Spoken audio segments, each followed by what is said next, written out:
It's like, let's build these institutions where we can study humanity, poke and prod at them, get their blood, get access to their genes, and see what we can create.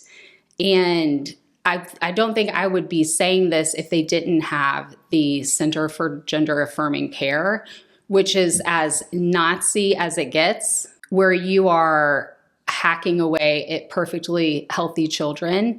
And one thing I also discovered is that the Board of Regents owns your cells. If you are partnering with any medical institution that works with the hospital system attached to it, the university system attached to it, they own the rights to your cells. And there was a landmark case built off of this. What does it mean, they own the rights to your cells?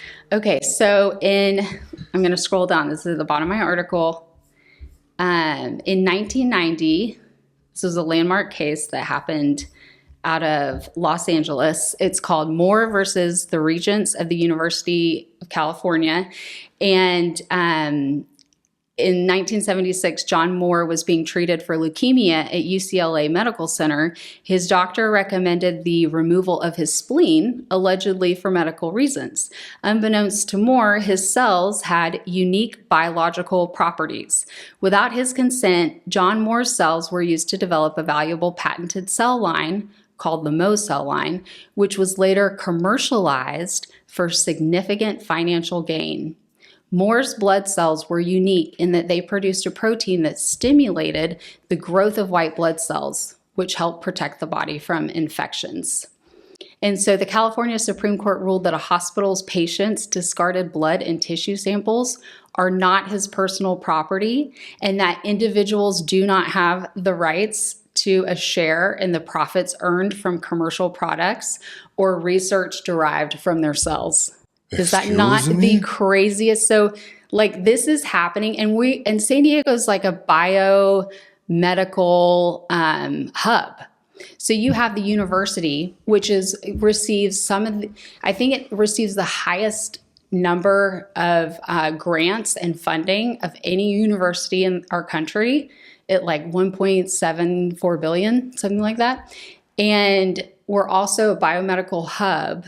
So you have taxpayer funding being flooded into the university. It's partnered with these medical systems. All these experiments are being taken place. You can sell them off to the biomedical labs for who knows what they're even doing. And we're just, again, like the little pawn in all of it. So that guy, Moore, he just basically signed into a hospital with some kind of a health problem, leukemia.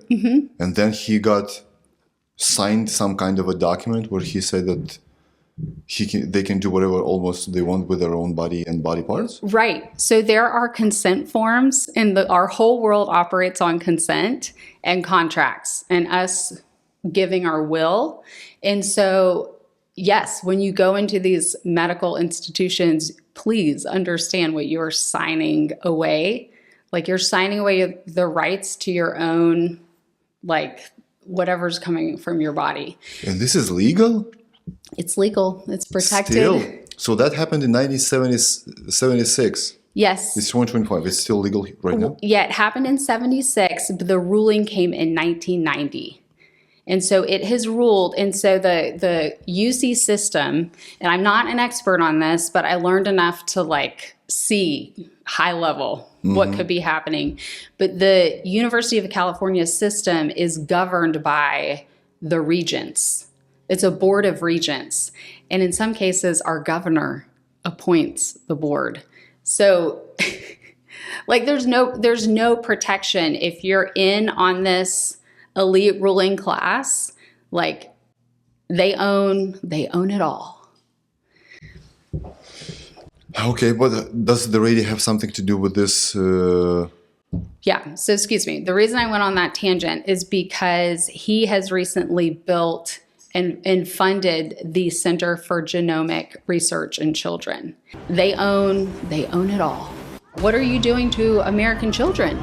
And just going down that line of like the Clintons being just pure evil You need to leave us alone, and you need to pack up, and you need to get out of here. These elite families, they always change their last names. names. Like, we don't really fully know and understand how pervasive this has been. Is a horrible human being. The new COVID is Zionism right now. Would you say the same thing? Because you can't talk about it. You're going to be banned, canceled. Well, why am I not allowed to talk about Yes, that? yeah. Well, I'm just going to talk about it even more then. Government in California hates us. They hate sovereignty or freedom of free thinking of any kind. Once again, you're not suicidal. Neither am I. Yes. We're just curious. We're just asking questions. Do you know I just learned that he changed his last name and he's actually Polish?